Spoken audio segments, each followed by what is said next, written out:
One thing that never gets old is watching Disney movies and animations, and you surely enjoy doing that too, right? New toys!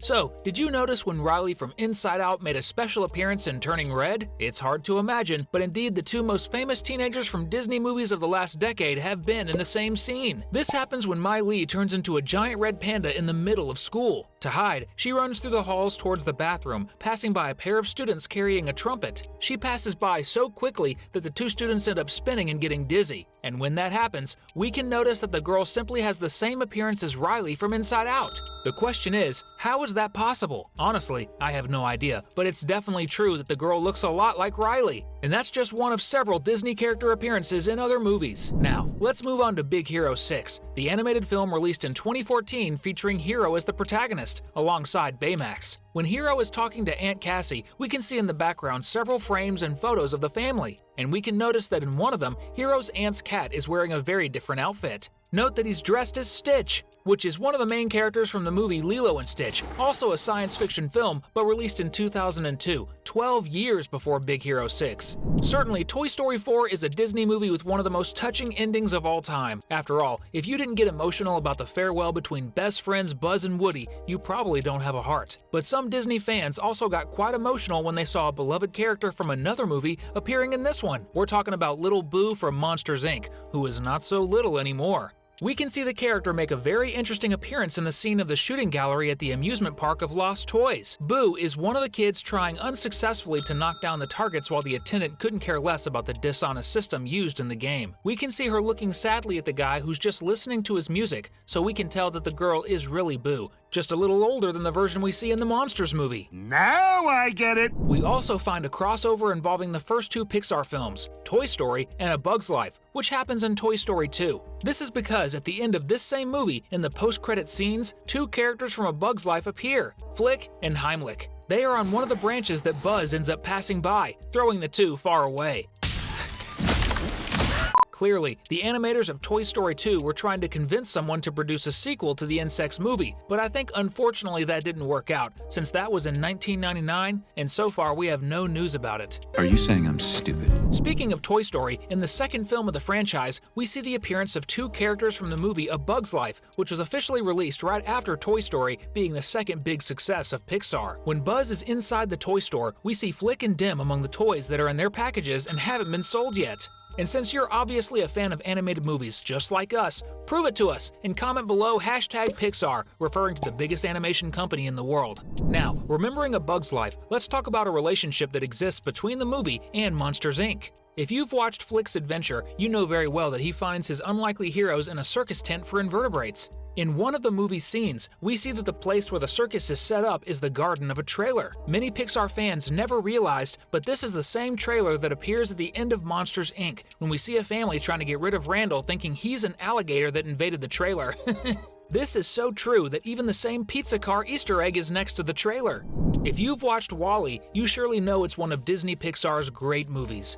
And you surely must remember the little garbage-collecting robot, Shaq. But it seems that not everything he collects is garbage, because when we look inside his house, we can see that he collected and kept a small Mike doll from Monsters, Inc., hanging near him as soon as he wakes up, showing that, at least in the little robot's reality, the Monster movie is a big hit. But not only did they succeed there, because it seems that Pixar also had another big success before Earth became uninhabitable. When we see Wall-E's little home, we will notice the presence of one of Pixar's funniest characters, Rex. That same one who is part of Andy's toys in Toy Story. This is certainly one of the greatest relics in the post-apocalyptic world of WALL-E. In fact, we see the same Mike Wazowski making appearances in other very famous movies from the company, such as Frozen. When the then Princess Anna enters Oaken's store, if you look at the owner's table, note that there are some carved wooden pieces. And among them are two versions of the same Mike, hidden, a clear reference to Monsters, Inc. In addition to Mike, another great Disney character also appears in Frozen, even in the same Oaken store. In fact, it's not just a Disney character, but the greatest character of all, Mickey Mouse.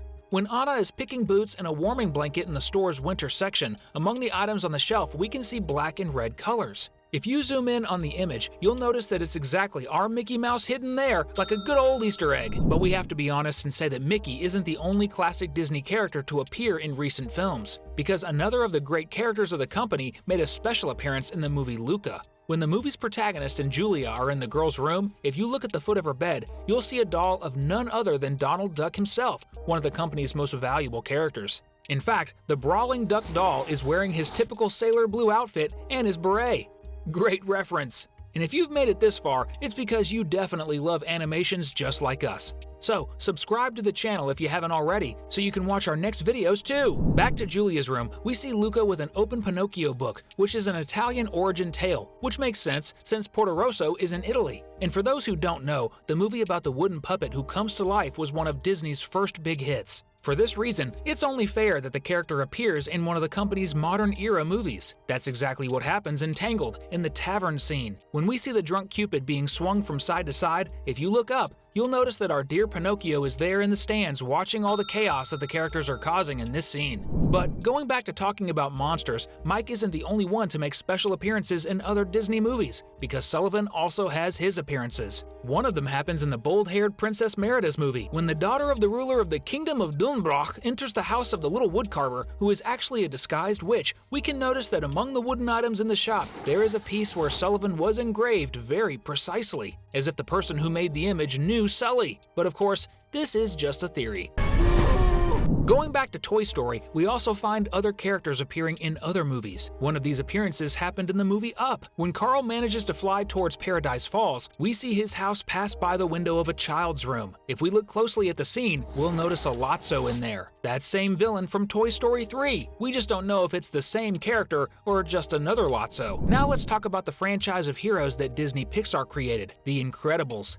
In the first scenes of the animation, we are introduced to one of Mr. Incredible's arch-enemies, Bon Voyage, who is basically a French mime bomb expert who was calmly robbing a bank in the middle of the night until interrupted by the hero. And as we said, the villain is French, and there is another Disney movie set exactly in France, Ratatouille. So we can deduce that it wasn't a mere coincidence to find the same Bon Voyage working on the street as a mime, apparently in an honest way, when Linguini and Colette are skating around. So we can deduce that the former bank robber now leads an honest life in his homeland, or he has a twin brother. While Bon Voyage appeared in 2 different movies, our dear Colette also does the same. It seems that the head chef of Gusteau's became quite famous after the end of the Rat Chef's movie, so much so that she even appears on the cover of some magazines on the other side of the Atlantic, as we can notice when Riley, in her still little version, was play jumping between furniture. And we can see that on the coffee table in the living room, inside a magazine basket, one of them has Colette herself as the main interview,